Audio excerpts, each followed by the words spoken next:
अगर दोनों में से कोई ना कोई एक केंद्र खींच ही रहा है, और आपने बताया जो दूसरा केंद्र है उसमें नहीं कुछ पाने में मौज है, तो अगर हमारी लाइफ में कुछ मोमेंट्री भी कभी कभी होता है कि हमें कुछ भी नहीं मतलब चाहिए, ना चाहना भी नहीं चाहिए, लाइक न्यूट्रल, तो क्या हम उस केंद्र पे होते हैं उस टाइम, या आज तक हमने कभी एक्सपीरियंस ही नहीं किया वो केंद्र, जो दूसरा केंद्र? जब उस केंद्र पर आप होते हैं तो आप नहीं होते, इसीलिए आपको कुछ पता नहीं चलेगा।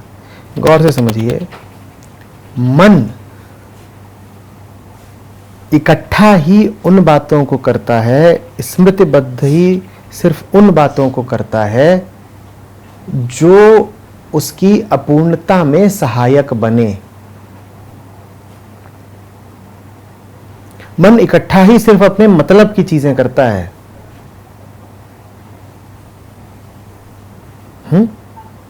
तो जो असली होगा उसको मन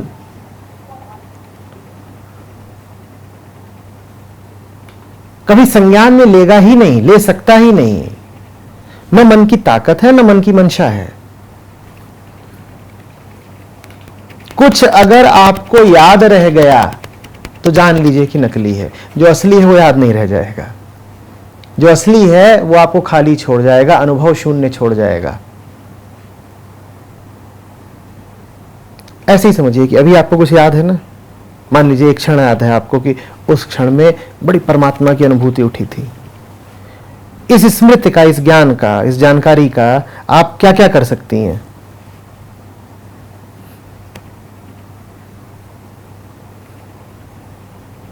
आप इसे छाप सकती हैं, आप इसे सभा में चौराहे पे बांट सकती हैं। किसके काम आई ये जानकारी? दूसरा एक और चीज कर सकते हो फिर। किसके काम आई ये जानकारी? मन। अहम के। परमात्मा तो अहम के काम आने से रहा। तो जब परमात्मा होते हैं तब हम नहीं होते, ये बोला जाता है, बहुत बार मैं सुन चुकी हूँ। लेकिन अगर तो क्या मैं मन हूँ सिर्फ? मतलब जब तक मैं हुई तब मन हुआ, तो फिर मैं भी मन हूँ। इसीलिए तो बड़ा भ्रामक वक्तव्य है ना ये सब। मैं आत्मा हूं, मैं ब्रह्म हूं। मैं तो सबको सिखाता हूं कि खुल के बोलो, मैं तन हूं, मैं मन हूं। और ये बात जाहिर है, ये हमारे दैनिक जीवन का यथार्थ है, पर हम फिर भी अपने आप को झूठ बोले जाते हैं, मैं आत्मा हूं। और जब हमें डिवाइन एक्सपीरियंस होता है, मतलब अच्छा फील होता है कुछ भी, जब हम नहीं थे तो वो अच्छा, हमें कैसे पता चला कि हमें अच्छा लगा? कैसे पता लगा? कैसे पता लगता है? अभी कोई आपको गुदगुदी करे तो आपको कैसे पता लगता है अच्छा लगा? हाँ? कुछ भी कैसे अच्छा लगता है? अभी ये पानी है, इसमें शरबत घोल दिया जाए, आप पिए, अच्छा लगे, कैसे पता लगता है? एक्सपीरियंस। तो ऐसे ही है। अब परमात्मा न शरबत है न पर्वत है, तो उसका पता थोड़ी लगने वाला है। तो डिवाइन एक्सपीरियंस, आप भी उधर से आई हैं क्या? C3 कॉस्मिक कॉन्शियसनेस कल्ट बहुत चलता है। Divine experience, cosmic consciousness, Sublime awareness, blissful dissolution. अब बुक्स में तो ऐसे ही लिखा होता है। अरबों बुक्स छपी हैं, जैसे अरबों लोग हैं, आपने किसको चुना? अरबों किताबें हैं, अरबों लोग हैं, आपने किसको चुना? सिर्फ इसलिए कि कोई जीव है, संत तो नहीं हो गया। सिर्फ इसलिए कि कोई किताब है, ग्रंथ तो नहीं हो गया। कुछ हुआ नहीं, बस कंफ्यूजन हुआ। बस फिर जब बहुत ज़्यादा थक गए तो खुद तक आके बैठ गए, और फिर खुद ही को मानने लगे। बस हम अपने अलावा किसी को नहीं मान सकते।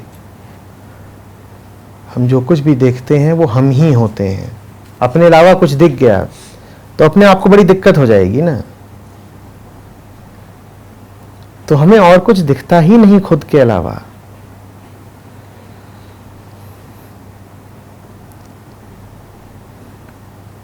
तो ये तो ईगो होगी। हम्म, और अगर खुद से प्रेम हो तो वो भी ईगो है। तो किससे प्रेम होना चाहिए? प्रेम है क्या जो होना चाहिए? अगर मैं नहीं भी जानती तब भी होगा मतलब। वो तो बिल्कुल सही बात है, डकार की तरह, नहीं भी जानते तो आ जाएगी। जैसे डकार है वैसे ही हमारा प्रेम है। ऐसी तो नफरत भी आ जाती है। बिल्कुल, डकार कभी बदबूदार होती है, कभी कम बदबूदार। तो प्रेम ये सब शारीरिक चीजें हैं। प्रेम भी डुअलिटी में ही है। जिसे हम प्रेम कहते हैं। जब हम द्वैत में हैं तो हमारा सब कुछ किसमें होगा? जब हम ही द्वैत में जी रहे हैं। पहला द्वैत मालूम में क्या होता है? मैंने कपड़े पहने हैं, मैं कमरे में बैठी हूं, मैं गद्दे पर बैठी हूं, मैं यहां आई हूं, मैं यहां से चली जाऊंगी। ये द्वैत नहीं है। मैं हूं और संसार है, ये मूल द्वैत है कि नहीं है? तो आपका कुछ भी अद्वैत में होगा क्या? द्वैत में ही तो होगा, जो होगा सब द्वैत में होगा। ये मूल द्वैत हुआ ना, मैं और ये आसन, मैं और ये और ये और ये और ये और ये मूल द्वैत है, मैं और संसार। तो हमारा प्रेम भी फिर द्वैतात्मक होता है। हमारा संन्यास, हमारी समाधि, हमारा बोध, हमारा ध्यान, हमारा आनंद, ये सब द्वैत हैं, ये सब विचार हैं। इसीलिए तो लुप्त हो जाते हैं। और जब आप बोलते हैं कि अपने मन को देखें, तो वो देखना भी द्वैत है। बिल्कुल। आप जब भी कोशिश करेंगी अपने मन को देखने की तो कुछ भी नहीं होगा। यही होगा कि मन ऐसा ऐसा कर रहा है, इसका ये नाम है। एनालाइज। हाँ, एनालाइज करना, नामकरण करना इत्यादि। जैसे ओशो जी बोलते हैं, मैं जब भी सुनती हूँ तो उनकी बातों से लगता है वो विटनेस पे बहुत फोकस करें। उनकी हर बात में ऐसा लगता है। तो जैसे गुस्सा आ रहा है तो गुस्से को ख़त्म करने की टेक्निक वो बताएंगे कि देखो, देखना ही काफ़ी है मतलब। तो मैंने ये चीज़ प्रैक्टिकली भी करती हूँ, प्रैक्टिस के मतलब आपने बताया, ओशो जी ने बताया। तो मतलब जैसा आप बताते हैं एक्सपीरियंस अलग होता है, मतलब लाइक ख़त्म हो जाता है वो चीज़। तो मतलब विटनेस जो कर रहा है। देखो, पूरी घटना को संपूर्णता में समझो। तुम अगर वही हो जो गुस्सैल है तो वो ओशो को सुनेगा नहीं, मुझे सुनेगा नहीं। और अगर गुस्सा खत्म करने की तुम में प्रतिबद्धता आ गई और तुमने ग्रंथों को पढ़ना सुनना शुरू कर दिया, तो तुम गुस्से के समय ही थोड़े ही बदले हो, तुमने तो अपना जीवन बदल दिया ना। भाई दोपहर 12 बजे गुस्सा आता है, बड़ी गर्मी चढ़ती है। ग्रंथों का पाठन कब करा था? सुबह 8 बजे। तभी तो 12 बजे याद रहा ना कि जब गुस्सा आए तो उसे देखना है। 12 बजे अचानक से तुम्हारी बुद्धि थोड़ी जागृत हो गई कि अब गुस्सा आया है और गुस्से को देखूंगी।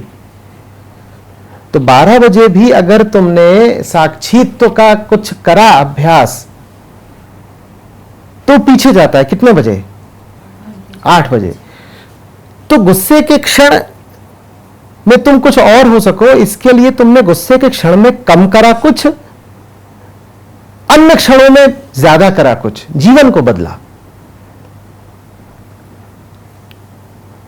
हम ये भूल जाते हैं कि जो कुछ हमारे काम आ रहा है क्रोध के क्षण में, या किसी भी उद्वेग के क्षण में, किसी भी बहकने के क्षण में, वो उस क्षण का नहीं है,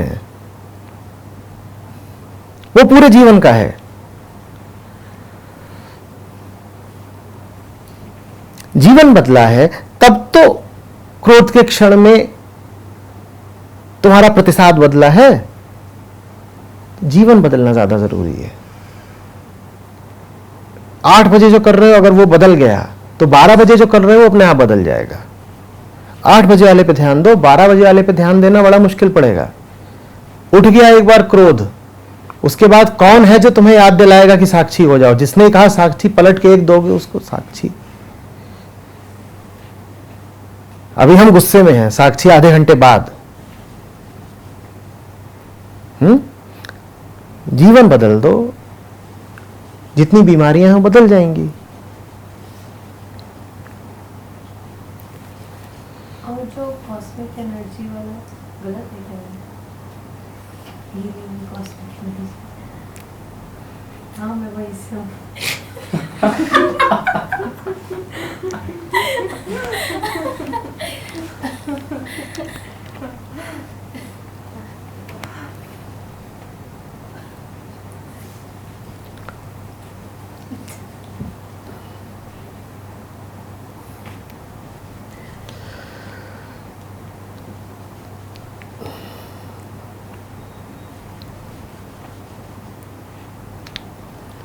आप लाजवाब हैं। लाजवाब के दो अर्थ होते हैं, एक जिसका कोई सानी ना हो, और फिर मैं कहता हूँ हम भी लाजवाब हैं। लाजवाब का दूसरा अर्थ होता है जब कोई जवाब ना सूझे तो उसको कहते हैं अब हम लाजवाब हो गए, क्या जवाब दें।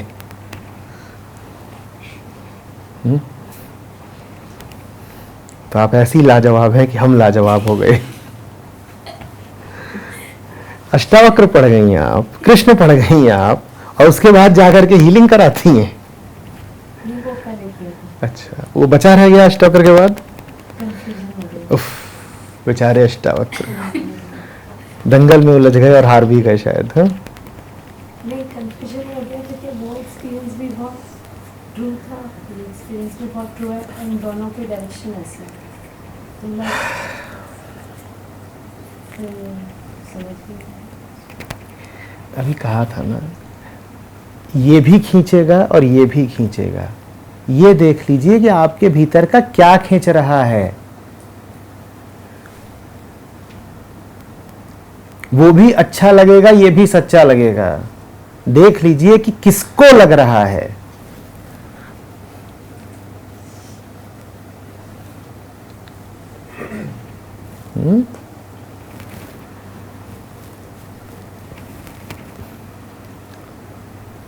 इसी में मैं पूछना चाहता हूँ कि इसी में मन का दमन इसी में क्या होगा? मतलब मन के दमन जैसी कोई चीज नहीं होती, ये बेकार का शब्द है दमन। इतना ही होता है कि एक हिस्सा दूसरे पे हावी हो गया। दो पहलवान भिड़ रहे हैं, एक चित्त हो गया है, दूसरा चढ़ बैठा है। तो आपको दमन तो दिख रहा है एक का, और वो नहीं दिख रहा तो चढ़ बैठा है। कोई दमन करता भी तो होगा। जो दमन करता है वो कौन है? आत्मा है क्या? दमन करता भी तो मन ही है। तो दमन कुछ नहीं है, सिर्फ मन है। द मन।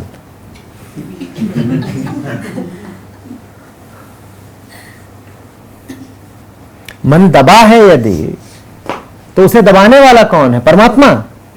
मन ही तो है। तो जितने भी काम मन करता है वो एंट्रोपी की तरह हैं, वो हमेशा बढ़ती रहती है। मन भी अगर अपने आप को दबाएगा भी, गिराएगा भी, छोटा भी करेगा तो हमेशा बढ़ता रहेगा। मन बढ़े तो बढ़ा, और मन घटे तो भी बढ़ा। तो दमन कुछ नहीं है।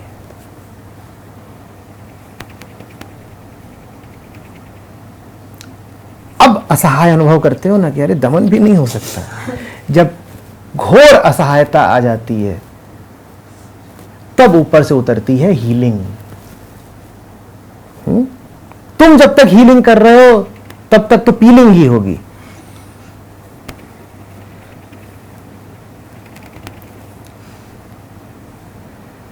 कि कोई गया था अपना घाव दिखाने कि भाई, उन्होंने कहा अरे घाव है, होना ही नहीं चाहिए, हटा दो।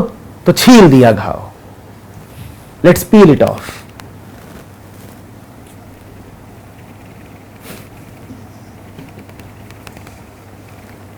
मन घाव की तरह है, उसे जितना छीलोगे उसके नीचे उतना ही और घाव निकलेगा। मन को जितना हटाओगे उसके नीचे क्या निकलेगा? और मन। मन को और हटाओ उसके नीचे और क्या निकलेगा? और मन, और मन। और मन। तुम मन के साथ जो कुछ करोगे मन को बढ़ावा ही दोगे।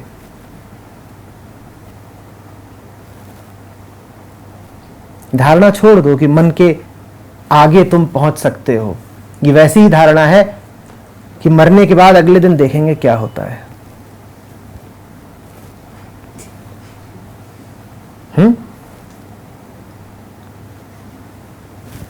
अहंकार को ऐसा ही लगता है, मरने के बाद देखेंगे क्या चल रहा है।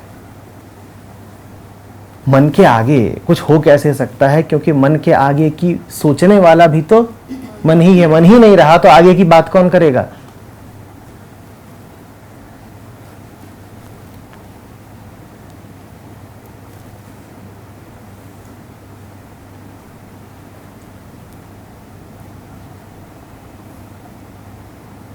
हल्के में ले लेते हो माया को। माया की एक सहेली है, उसका नाम है मिथ्या, और एक दोस्त है, उसका नाम है अध्यास। माया को हल्के में लेना हुई मिथ्या बात, और माया को हल्के में ले लिया और कुछ भी हो गया, ये हो गया अध्यास।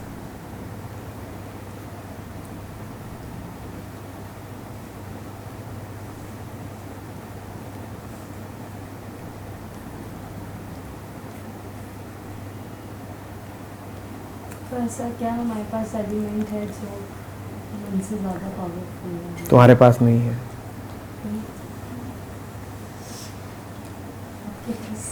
मेरे पास भी नहीं है। तो फिर नहीं जीत सकते हैं मन से। जल्दी से हार जाओ, एक ही तरीका है। तो वो तो ट्राई किए बिना होगा ही नहीं। हारना तो ट्राई किए बिना होगा ही नहीं। जीतने के लिए कोशिश की जाती है, हारने के लिए क्या कोशिश करोगे।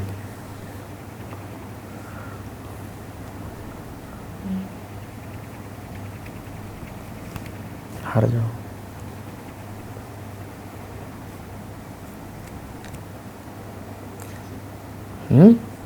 सुना है, हारे को हरि नाम।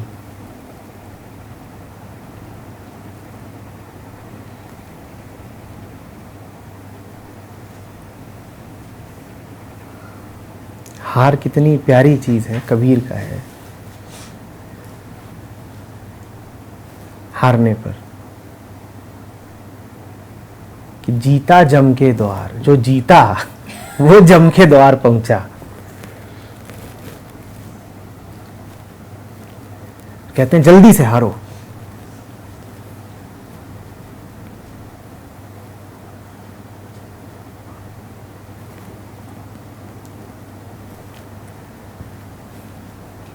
जीता जम के द्वार। तुम्हारी हर जीत तुम्हें और गहरे डर में ढकेल लेगी। डर माने काल, माने यम।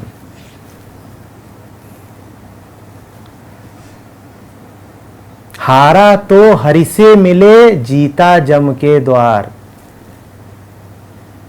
हारा तो हरि से मिले और जीता जम के द्वार। जो हारा वो हरि से मिल जाएगा, जो जीता उसको सिर्फ डर और काल और दुख।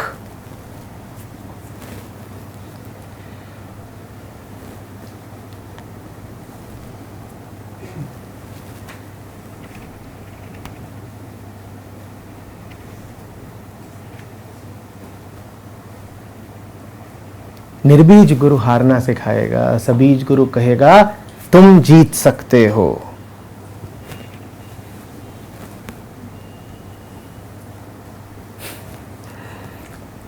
लगता है इन्हीं शब्दों में सुन के आई हैं। You can win.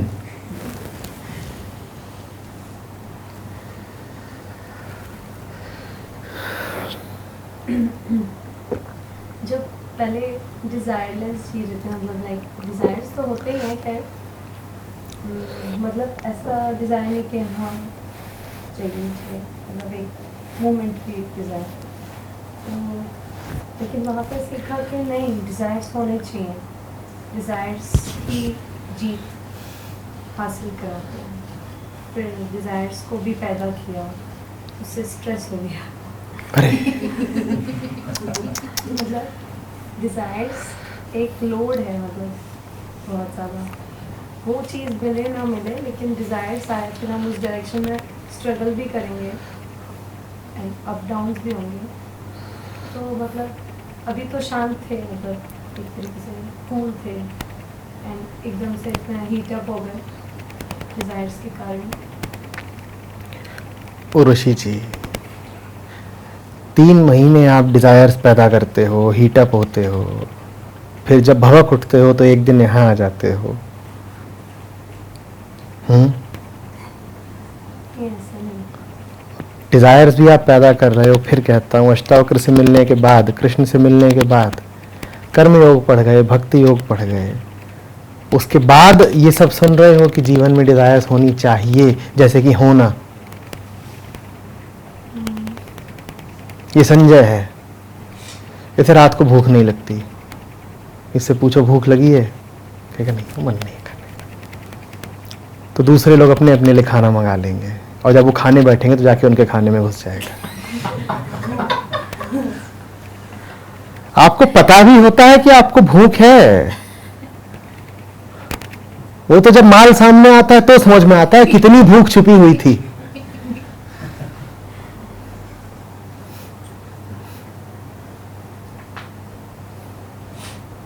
डिजायर्स नहीं है, डिजायर्स होनी चाहिए, जैसे कि अभी कोई कमी है, इंपोर्ट करिए। नहीं, डिज़ायर्स तो और बढ़ते हैं जब हम एक डायरेक्शन नहीं देते हैं। मान लीजिए एक स्टूडेंट है,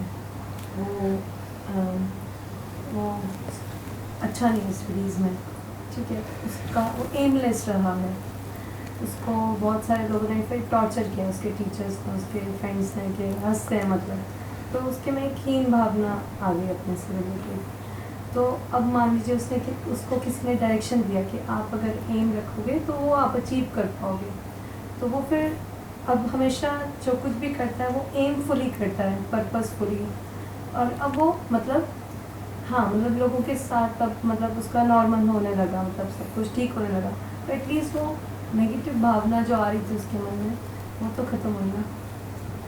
उसका क्यों नहीं पढ़ने में मन लगता है?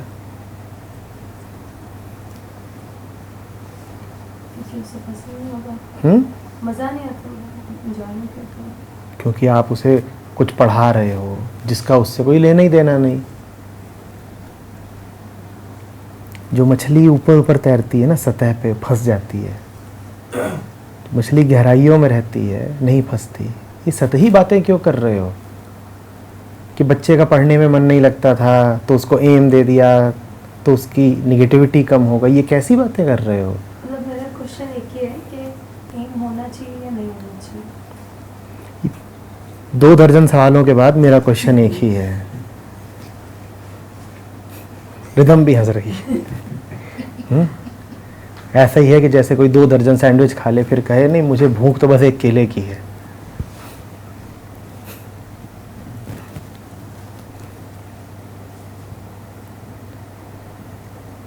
समझो तो, मन ऐसी चीज थोड़ी है जो हर जगह लग जाएगा। मन किसी का कहीं भी नहीं लगता। मन का लगना धोखा है।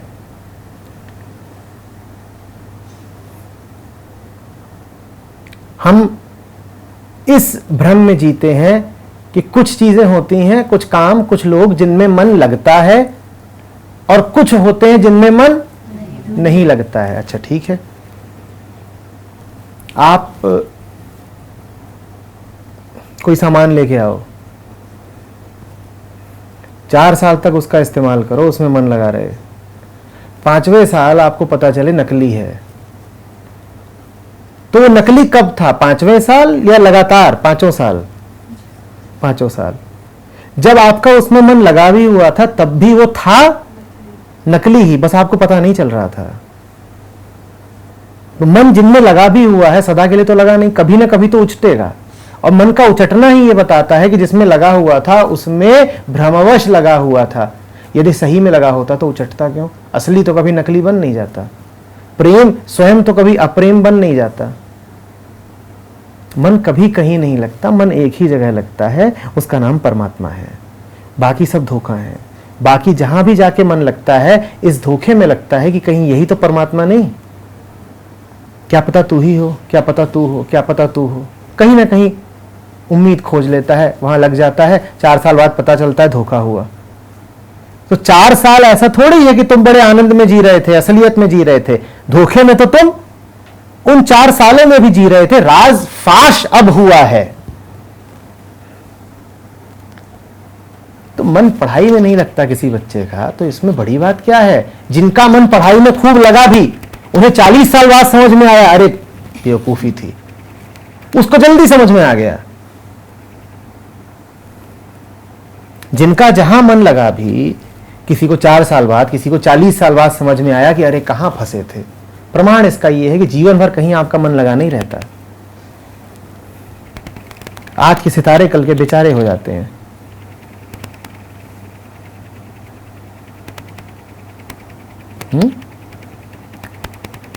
इतनी सी बात थी और उसमें आप किस दिशा में उसको ले गई कि नहीं इसके पास लक्ष्य नहीं है तो हीन भावना है, और न जाने क्या शब्द है, नेगेटिविटी।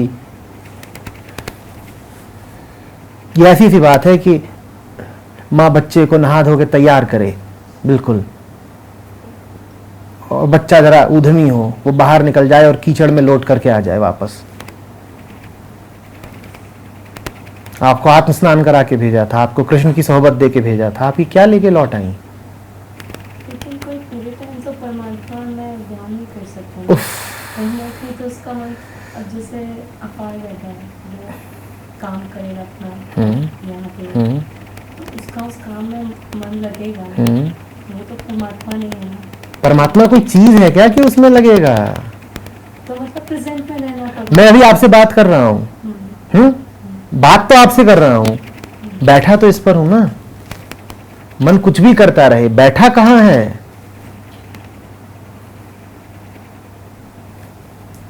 और मैं इस पर बैठा हूं तो मैं इसका कोई ध्यान कर रहा हूं। ध्यान मैं किसका कर रहा हूं। ध्यान तो मैं उन कामों का कर रहा हूं जो काम मुझे करने हैं। परमात्मा का ध्यान थोड़ी करना है। परमात्मा तो इतनी तृप्ति और इतना आनंद देने वाली चीज है कि उसके साथ सहजता रहती है। जिसके साथ सहजता रहती है उसका ख्याल क्यों करोगे। हाँ, इसमें 2-4 कील वील चुभ रही होती है तो इसका ख्याल करना पड़ता है। परमात्मा कीले तो चुभाता नहीं। ध्यान तो जो भी किया जाएगा किसका किया जाएगा, तो इधर। परमात्मा तो गोद की तरह है, प्यारी मुलायम नर्म गोद। आप बैठे हुए हो उसमें, और उसमें बैठ के जो करना है करो, खेलो।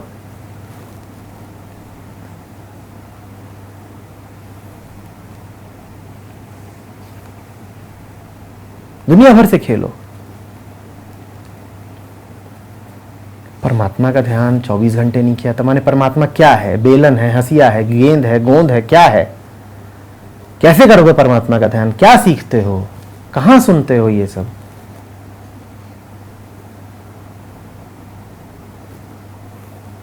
छल नहीं है परमात्मा। क्या है, मग्घा है।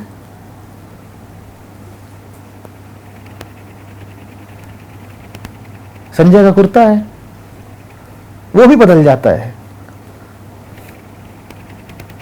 परमात्मा का ध्यान मुझे समझाओ तो ये चीज क्या है। किसका ध्यान करोगे।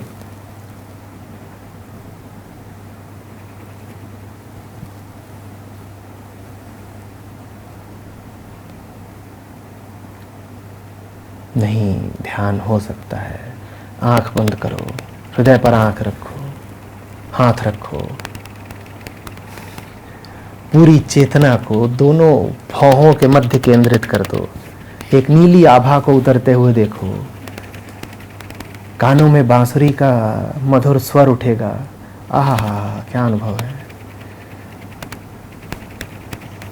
और जब ये सब हो रहा हो तभी एसी बंद हो जाए तो, या पीछे से आगे कोई चूहा काट जाए तो,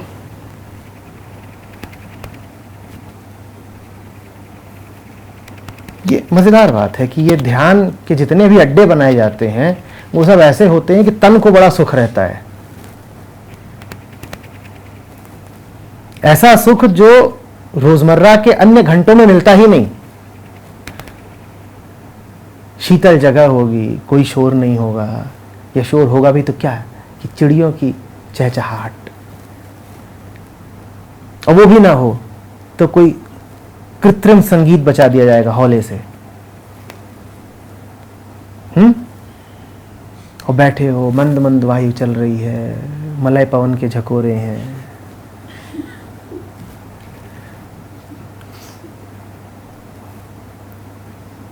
और गुरुजी अपनी सड़कते आवाज में कह रहे हैं, अपने भीतर जाओ, सहलाओ।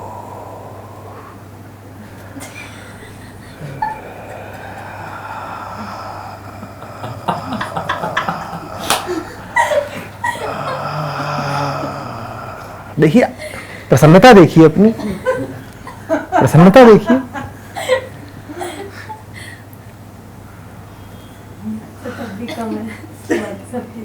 जिसके नाटक मात्र से आप इतनी खुश हो गई, वो जब वास्तव में सोता होगा तो बिल्कुल आह्लादित, सारे रस फूट पड़ते होंगे।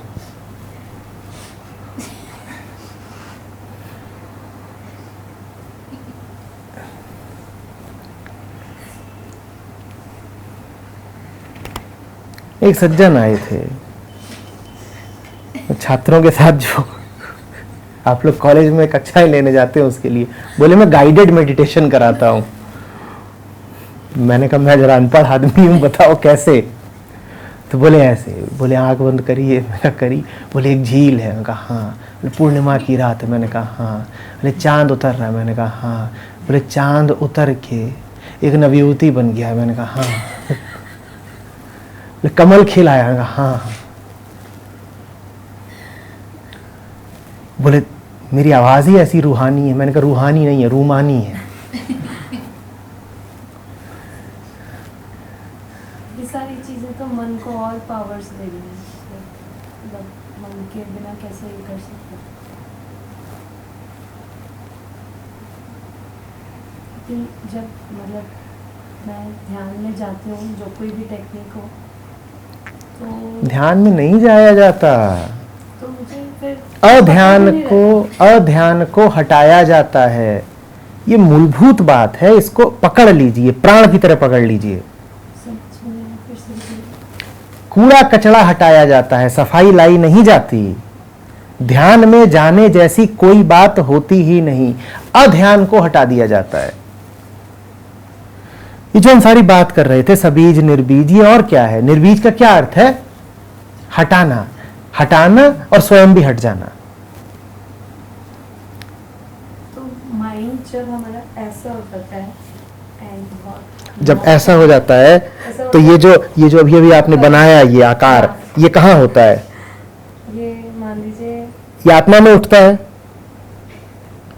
पॉइंटेड माइंड हो जाता है। ये जो पॉइंट है ये आत्मा में होता है। ये आप जितनी बातें कर रही हैं कहाँ उठ रही हैं? और ये बातें अगर उठ रही हैं तो मन और सबल हो रहा है या घुल रहा है? नहीं, ये वाला पार्ट तो मेरा एक्सपीरियंस है। ये जो भी कुछ है उससे मन और बढ़ रहा है या घट रहा है? अभी तो मन समझ रहा है। मन समझ भी यदि रहा है, मन का दावा है कि समझ रहा हूं, तो भी बढ़ रहा है कि घट रहा है? मन जो भी कुछ करे वो सिर्फ और सिर्फ बढ़ता है। तो सावधान रहिए।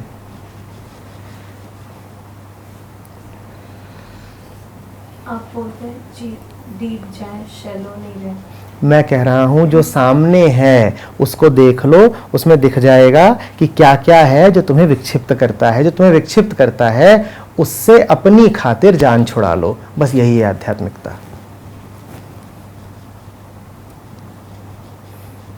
बिना धोखे के, बिना झूठ के साफ साफ देख लो कि क्या है जो तुम्हारा दुश्मन है। जो तुम्हारा दुश्मन है वो कितना भी तुम्हें लुभाए, उसके फंदे में ना फंसो। यही आध्यात्मिकता है और कुछ नहीं। और जो शक्ति दे रहा है तुम्हें ये देख पाने की और अंततः छूट पाने की, उसको नमन करो। उसको नमन न भी करो तो भी छूटना काफी है। तुम छूट गए अपने दुश्मन के फंदे से, यही प्रार्थना है, यही नमन है, यही समर्पण है। तो अलग से प्रार्थना की भी कोई विशेष जरूरत नहीं। बस इतना।